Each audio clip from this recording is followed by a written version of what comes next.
Hi, everyone. Happy Wednesday. Hi. Welcome to Hi, Together everybody. with Heather.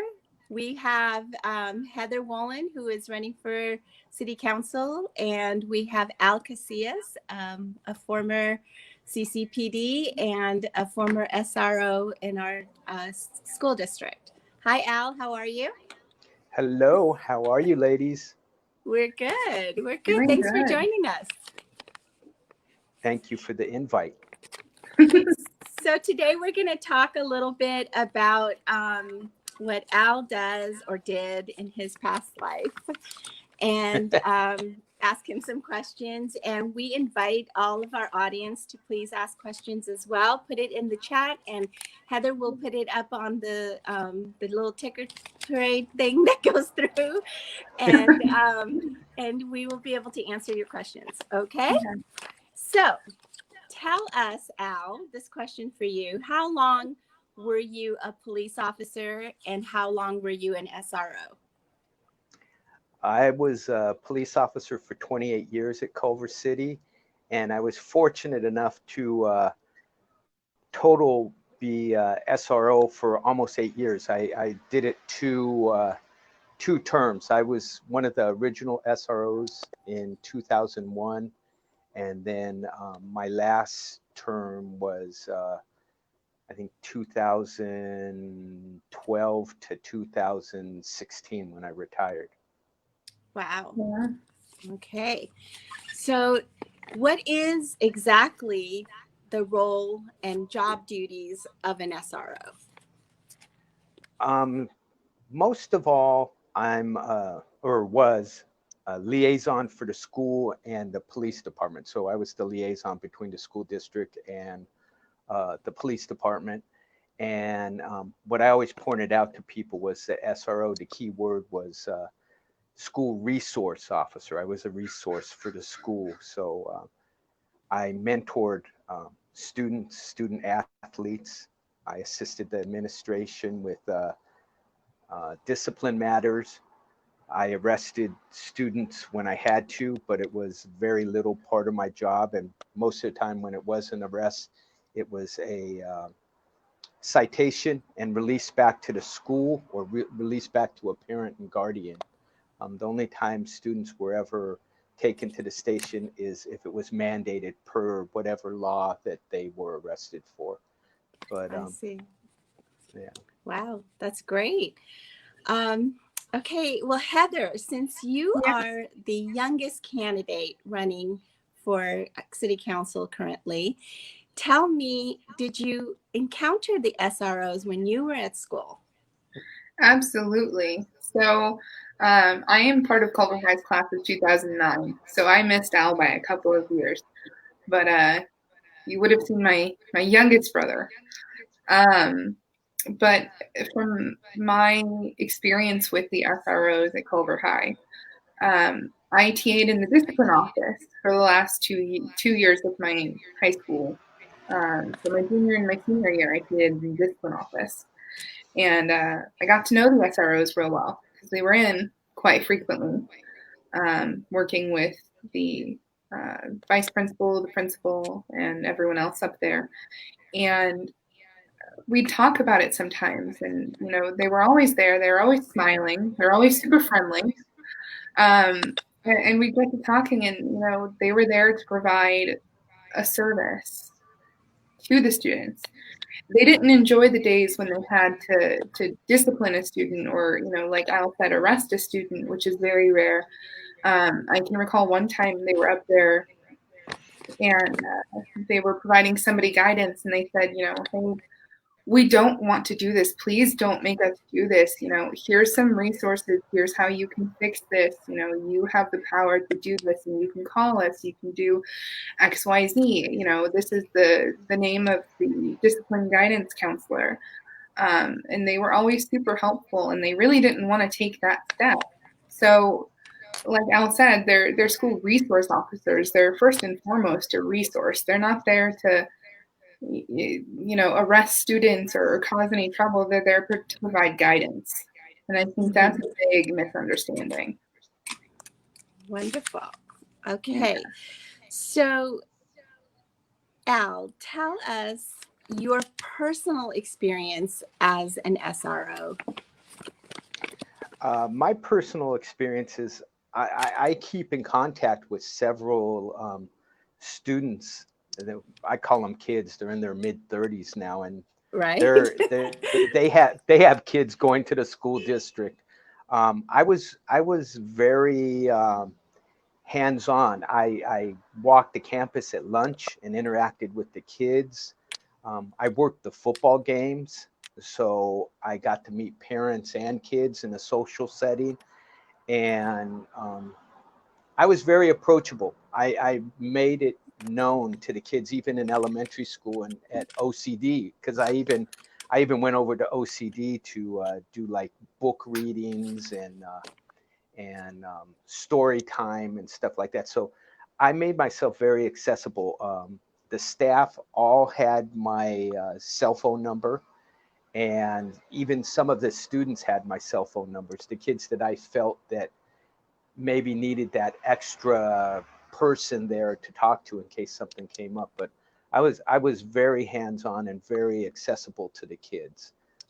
Typically in the morning, you would see me standing at the corner of Elinda and Farragut, greeting elementary kids as they were walking to school, middle school kids as they were walking to school, and the high school kids as they were going to school. So they called me Officer C because some of them couldn't pronounce Casillas, and so they just called me Officer C. But I was very hands-on with them.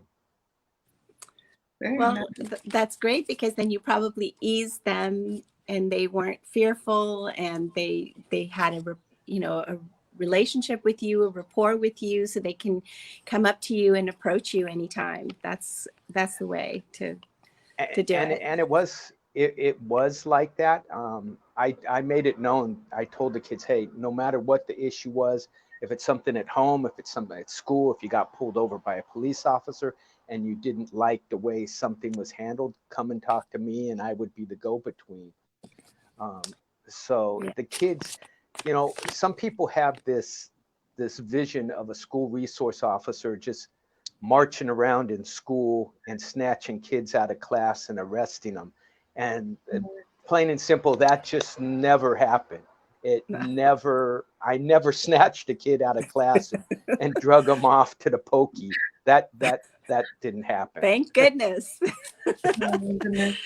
Heather, when you were at school, did you witness anything like that? Any kids Kids getting being dragged out of classes? Never. Never. I think the only ones that would do that were the security guards on occasion when somebody needed to go up to the office for something. But even then, it's not like they're sitting there dragging a kid out of class. That always is part of the funny thing is a lot of people who are talking about the SROs don't have a full understanding of why they're there and what they do.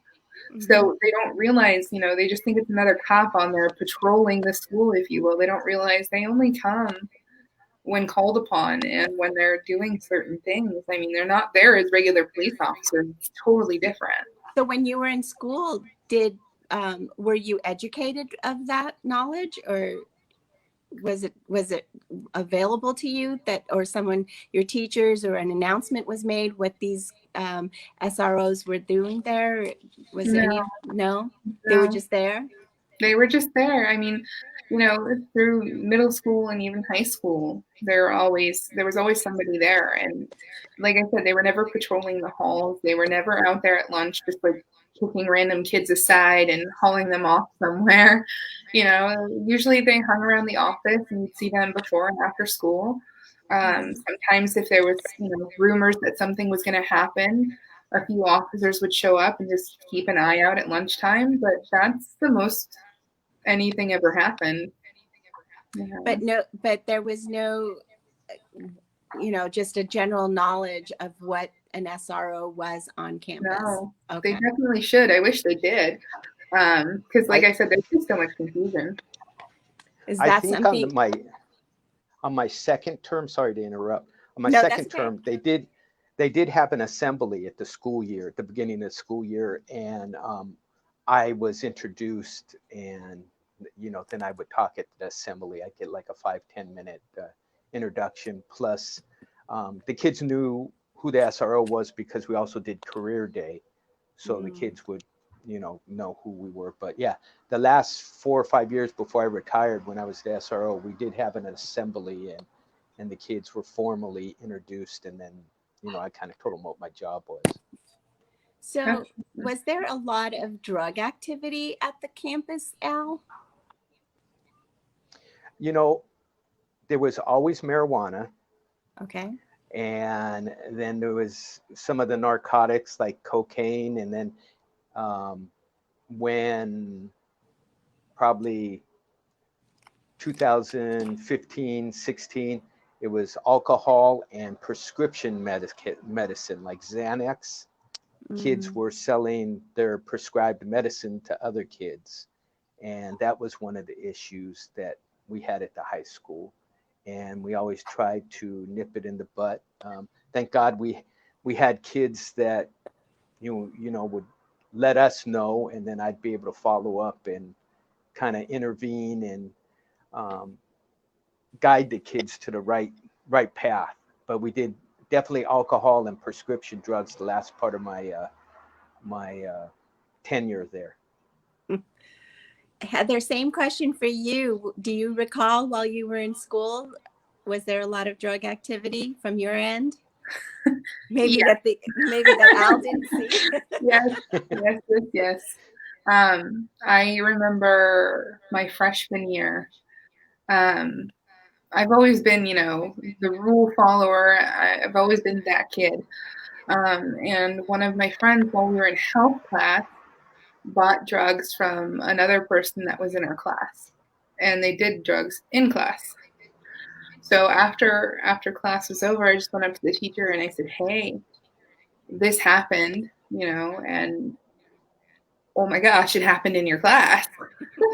And the teacher's like, "There's 35 of you. There's no way I can, do all this." So I ended up getting called up to the office, and I would tell them, what I had seen and all this other stuff. And it ended up being a good thing because the kid that my friend that had bought the drugs ended up having a problem, and this was the way that the school was able to find out and get him help. And I felt like that was a really important component of it, because none of us had any idea until we saw this happen, that he was dealing with these kinds of issues, especially as a freshman. I mean, we're 13, 14 years old-ish. It's a crazy time, but of course there's always marijuana, always. I don't think anything with that will ever change. And there's always, you knew who had bottles of liquor in their locker. It's always kind of been that way, I feel like. Even my dad telling me stories of high school, I'm like, well, nothing's that crazy, but it still happens for sure. Do you think that having a school resource officer sort of deters kids from doing these things?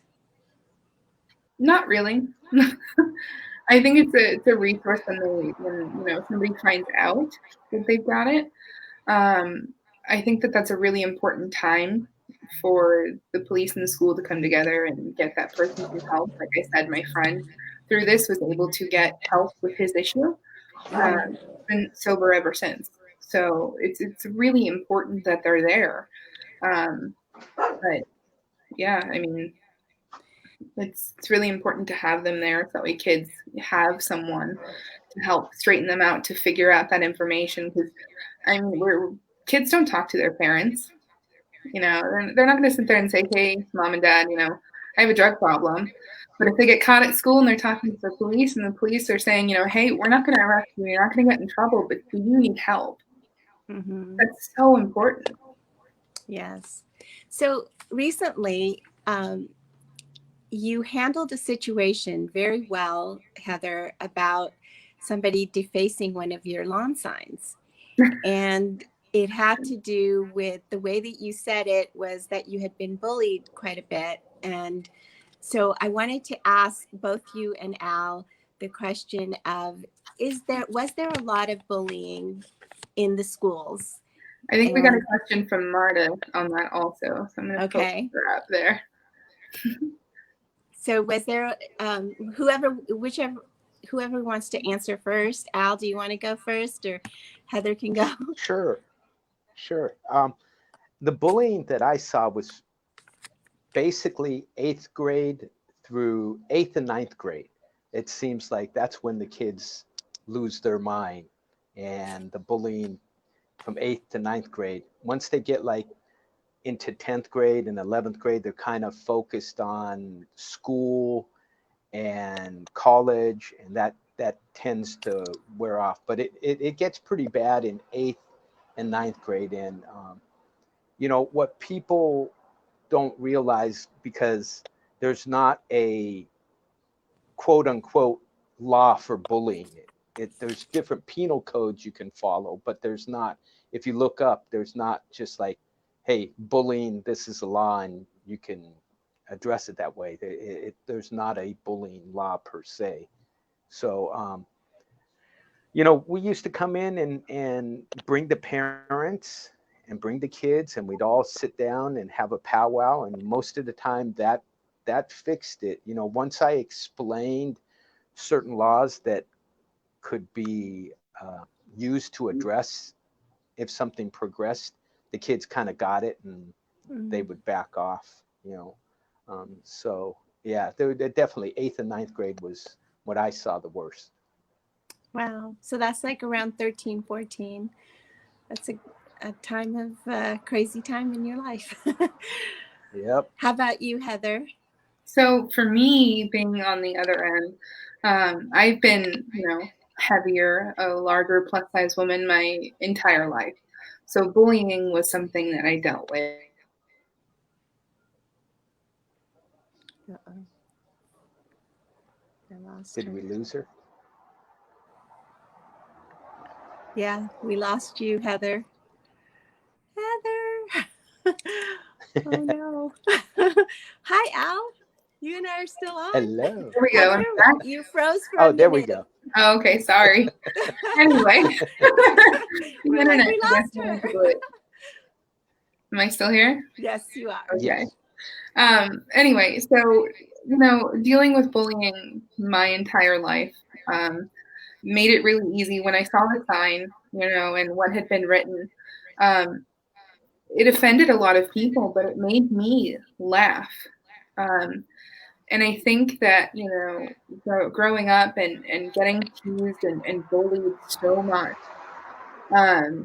it was really hard. I think in 10th grade was the worst of it.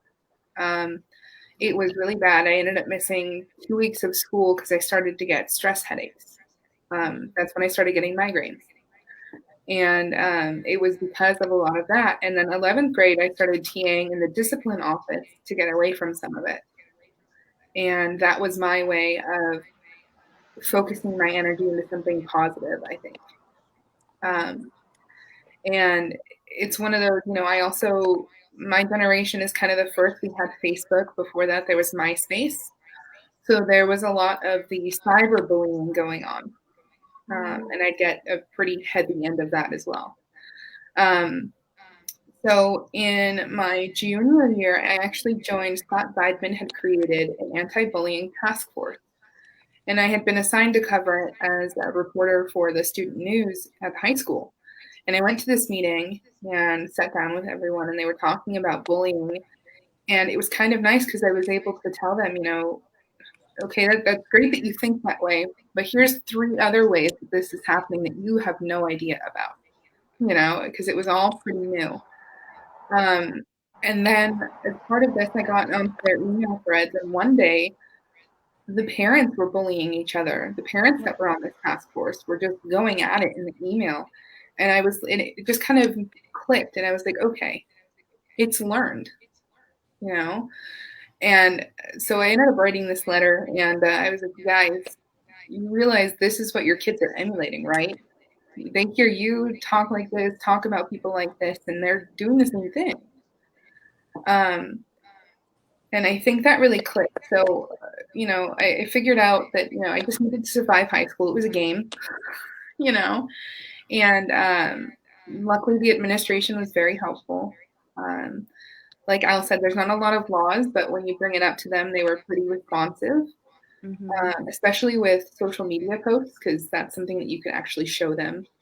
Here's some comments from different people. But I realized there was two different ways you could handle the bullying. You could let it eat you alive, and you could be upset and angry all the time, or you could smile through it and just be a kinder person because you know what it's like to be on the receiving end. So that's what I chose to do. Is I chose to focus on the good and make sure that I was never going to be that way towards anyone else. So now, even with my 6-year-old niece, when she starts pointing out the differences in people, it's no, that's not us. We don't do that. What makes that person nice? What do you like about that person? Okay, let's focus it that way. And I think it's just really important for parents to do at home too, because I think a lot of the issues with bullying are things that happen at home, and I think it starts there. So totally agree. Yeah. Yes. So one of the things that I think it was great about, or someone wrote in about how the SRO being on campus was welcomed more because of all the school shootings that had happened throughout our country. And now they're calling for no SROs in school and also a defunding of the police. Many candidates are actually asking for 50% of defunding. So do you think that this will be a mistake to not have an SRO on campus? For many schools, this will become a bigger problem again because of the school shootings? I think that it is a mistake not to have a school resource officer. Even when I was back in the late 70s going to high school, Venice High School had 2 police officers there. They were undercover. They weren't school resource officers, but we knew who they were, and they definitely were a deterrent for crime. Part of my job as an SRO, when I was an SRO, was working on an emergency plan for natural disasters and for active shooters. So I set this up alongside with the superintendent and the school district. So that was a regular thing. I mean, to me, you get rid of the school resource officer, and God forbid somebody comes on campus, even with a baseball bat. There's a lot of damage that can be done before the police are going to get there. At least if the school resource officer's there, he can address the issue quickly, immediately. Yeah. What's your take on that, everybody, Heather? I think it's, the defunding of our police department is completely irresponsible, but also all the conversation about the SRO, especially from the top down, it's made me pretty upset, actually, because these people are talking about the school resource officers, and they're saying a bunch of things that aren't necessarily true. And they're focusing on the worst case scenarios when somebody is arrested at school and taken to jail, which so very rarely happens.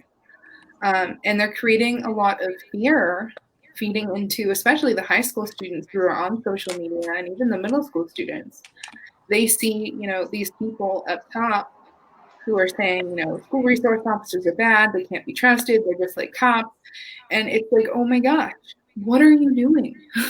They should know that these officers are there, that they're a resource, that they're there to provide guidance if you need it, that they're there to answer any questions. I think if they had taken that approach and stopped with the fear mongering of our police with the children, a lot more people would be a lot more understanding of what actually happens. But this just creates this divide, and it creates all of this fear. And that's why I was so glad that Al, said he'd come on and talk about it, because it's so important that people understand what school resource officers are actually there to do. Because their job is so important. Like I said, they're a deterrent to some extent, but most of all, they're a resource. Do you need help? How can we help you? Please help us help you. And that's so powerful and so important. And I think that that's totally missing from the conversation right now. Absolutely. So we have a lot of questions that our audience is asking. So I thought we would end the show with answering some of these questions. So maybe we can go through some of these quickly. things. The first one, do you have Maria's? Yeah, so do SROs also keep the kids safe from situations outside of the school? Yes, we actually were responsible basically from about an hour before school and an hour after school. Um, it kind of falls under the same umbrella. So, up until 4:30, 5 o'clock, the SROs were around the parks, or around the skate park, around the campus. So long answer, but yes, we were responsible for the kids. Great. I Very think we good. answered the next one, but Yeah, the next one from Marta, though. Have weapons ever been confiscated at CCHS? Yes, yes. There's been at least off the top of my head, there's been two times that I could recall my last tenure. Once from the middle school, and once from the high school. And I'm talking about handguns. I mean, there's been multiple times where I've taken knives from kids, and what people don't realize is to bring a knife onto campus is a felony, and that is one of those things where I was mandated, if you had a knife or a gun, you were going to the station, you were going to be booked. You're not booked with the adults, you're booked in a separate section away from the adults, and you were processed and then released to your guardian, parent or guardian at the station. wow.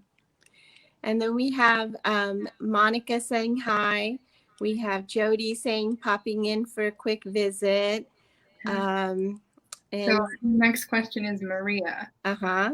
As a parent, school safety is of utmost importance for a fruitful educational environment. I think that was supposed to be a comment, not a question. Okay. And I, then I agree Jody's is with a her. comment. Jody says You know what she does. Go ahead. I wanted to tell you guys too. One thing I left out is, as a school resource officer, I was also a liaison with Department of Children and Family Services, and also with social services. So, I mean, there were times where I did have to investigate child abuse and sex abuse cases on campus. So Wow. I was the liaison to work with those two outside agencies. I also worked with the St. Joseph Center for helping students that were homeless, getting them some guidance and funds to vouchers, for the family to stay in motels. That's really, really fantastic. I don't think a lot of people know that you guys are in charge of that as well. That's really Yeah, yeah. amazing. It is. Then we have Jody says, I do not like bullies. Maria says, bullies can scar the human spirit for life. It's very insidious.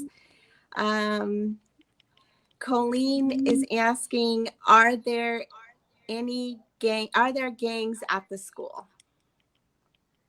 My last tenure, uh, there was no hardcore gangs. There were wannabe gangsters, but nobody that was definitely identified as a gang member. Back Okay. in late 90s and early 2000, um, we did have some hardcore gangsters that went to Culver High School. It was a little bit of a different species back then. Yeah, so my husband and I have talked a lot about that because my husband was he graduated high school from Culver High in 1999. So So we he have a little bit he of a gap there. he knew of some of the gang activity there, because Culver High School was definitely a lot different school back then. Yes, very much so. His stories and mine are two very, very different things. And then we And have Marta says, oh no, Maria says, wow, very scary. And then Rhonda says, hi, Al. hello, Rhonda. And then Joe Perez, great job, Al and Heather. And Al was the best SRO. Well, thank you, thank I you. think a lot of people have high I regards for loved you. that job. I really loved that job. I I was very passionate about that job, and it was fun. I had all of my kids went through Culver City School District. Some of my kids were at the high school when I was the SRO. So to me, it very near and dear to my heart. And I always think Yes. kids are our future, So I know it sounds corny, but to me, it was very important to educate them about the police. Well, I remember working with you back in the late 90s as well, and you would come to school and do career days. And at that time, I was working with the grant program there, and the kids just loved you. And so I can see how you were very successful in your job. And you wrangled me in a couple fashion shows too, if I remember. That's another story. Now, I have to ask, because a lot of this is just, like I said, it's a misconception about what the SROs do. For people who are joining us right now, what is the most important thing that you want people to know about the SROs? Mm-hmm.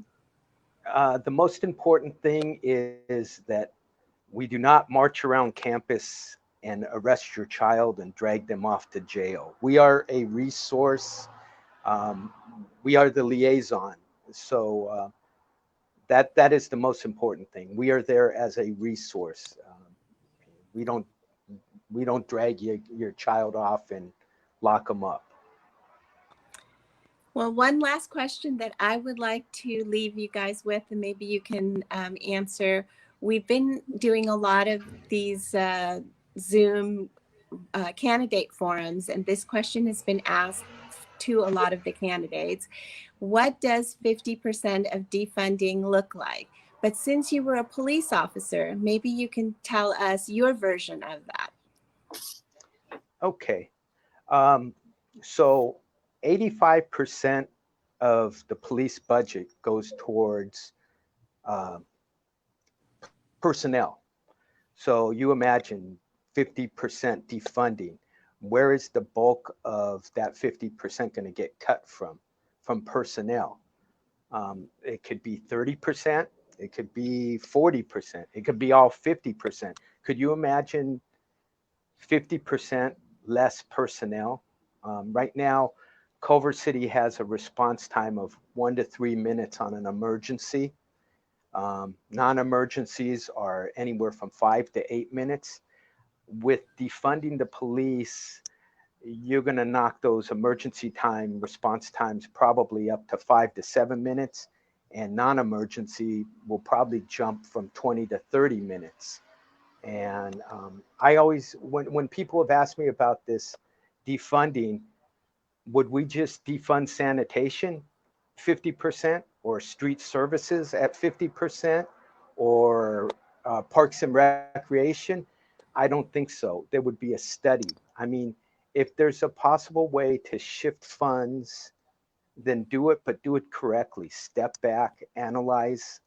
Don't just come along with a machete and say, okay, we're cutting it 50% and that's our goal. I've asked several people to explain where they got the 50% from, but nobody can give me an answer. Thank you for that answer, because that's an eye-opener to know exactly from someone who's held the position as a police officer.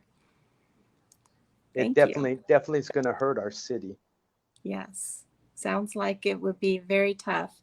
And we don't have that many officers as it is. I believe there's like 10 to 12 on a shift, right? So Yeah, that and means only that's 6. with exactly. And right now, the majority of those officers out there have a trainee with them. So you have 10 officers out there, 5 of them are trainees. So, and they can vary from first day on the job to almost getting off of training. So you got to look at the experience too.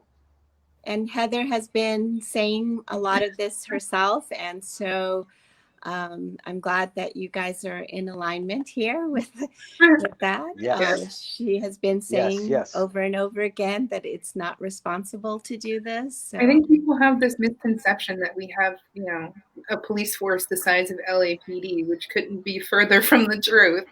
So when they think of, defunding 50%, they're like, oh, so we'll only have, 5,000 officers. No. And when you start putting it into perspective, on patrol at any given time, the most we have is 12.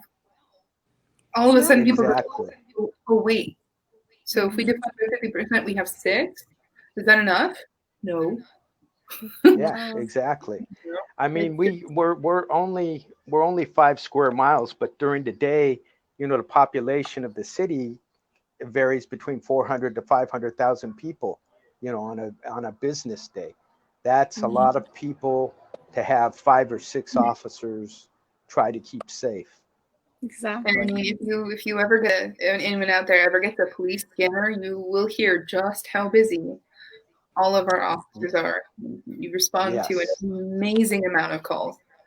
It's unimaginable. And it's getting busier and busier. It's not getting slower. No, and the rise in violent crimes has been pretty wild also. Yes. Yeah. Crime of opportunity. People, see that more people are home and people are out of work. So the opportunity arises and crime, too bad people do it the wrong way and start hurting each other and trying to rob each other. Right. Yeah. Yes. Well, thank you both. Thank you, Al, for joining us today on Together with Heather. And you have been a wealth of information on SROs and defunding, and as well as just being a police officer. We appreciate your knowledge that you shared with us here today. Thank you so much for the invite. Just on behalf of me and everyone else, Al, I don't think you can say it enough. Thank you to the service you provided for our city and the service you provided to our kids. It's greatly appreciated. Absolutely. Thank you. It means a lot to me. And for those of you who are watching, please support Heather. Go to her website, check out different ways that you can support her. If you liked what you saw here today, leave us questions and Heather can come back and answer. And you can contact her as well. She has a number on her website that you can contact her, email address, all of those things. Very reachable, I promise. And I do read all of your comments, so feel free to leave them even after the fact. And thank you, Rafia, for hosting, and thank you, Al, for being on today. And don't forget to look for Heather on that billboard today on Sepulveda. Oh, yeah. By the way, there's a billboard. I almost forgot about that. Yes. So thank Sepulveda you, and Lucerne. Sepulveda and Lucerne. She's up there in big life. All right, everyone. Have a wonderful week. Thank you. You too. Bye, Al. Bye, Heather. Thank you. Bye.